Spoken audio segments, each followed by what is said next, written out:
সাইয়েদনা আদম বললেন, মাবুদ আমার 1000 বছর কেন দিলেন? আমার এই সুন্দর ফুটফুটে ছেলেটারে মাত্র শুধুমাত্র 40 বছর কেন দিলেন? ও মাবুদ, আমার 1000 বছরের দরকার নাই, আমার 1000 বছর থেকে 60 বছর আমি আমার ছেলেরে দিয়ে দিলাম। দাউদ আলাইহিস সালাম বাঁচবে 40 বছর, তো বাপ আদম যদি আরো 60 দেয়, 40 আর 60 মিলে কত হয়? 100। ভালো হিসাব বোঝে, 100। আর আদম আলাইহিস সালাম পেয়েছিলেন 1000 বছর, 60 কমে গেলে রইল কত? 940 বছর পৃথিবীতে থাকার পরে মালাকুল মাউত চলে এসেছে। কারণ এটা on time, the death will come on time, it never late, কখনো দেরি হয় না।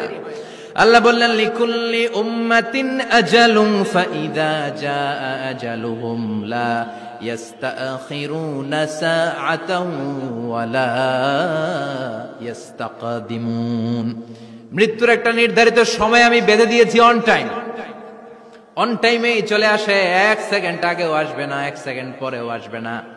940 বছর বয়সে মালাকুল মাউত এসে হাজির, এসে বলল, জিইতু আন আকবাদা রূহাক, রূহ কবজ করতে আসছি। আদম আলাইহিস সালাম বললেন, রূহ কবজ করতে আসছো মানে? আমি বাঁচবো তো 1000 বছর। কয় বছর?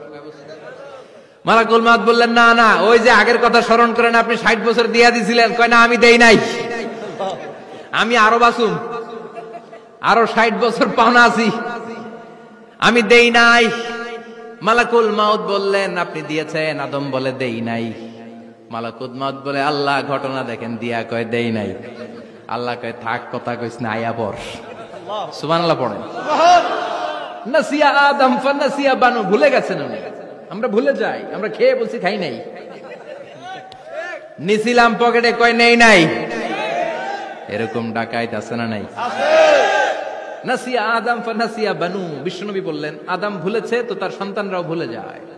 জাহাদা আদম ফাজাহাদা যুররিয়াতু, আদম অস্বীকার করেছে, তার সন্তানরাও অস্বীকার করে। সেদিন থেকে আল কিতাব ওয়া শুহুদ, মানে লিখে রাখার সিস্টেম আর সাক্ষীর সিস্টেম চালু হয়েছে।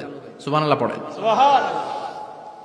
940 বছর বয়সে মালাকুল মাউত এসে আদম আলাইহিস সালামের রূহ নিতে পারে নাই।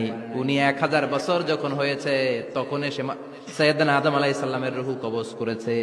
যেই দিন পৃথিবীর প্রথম মানব, প্রথম নবীর রূহ মালাকুল মাউত দুনিয়া এসে কবজ করেছে, ওই দিনটাও ছিল জুমাবার। সুবহানাল্লাহ।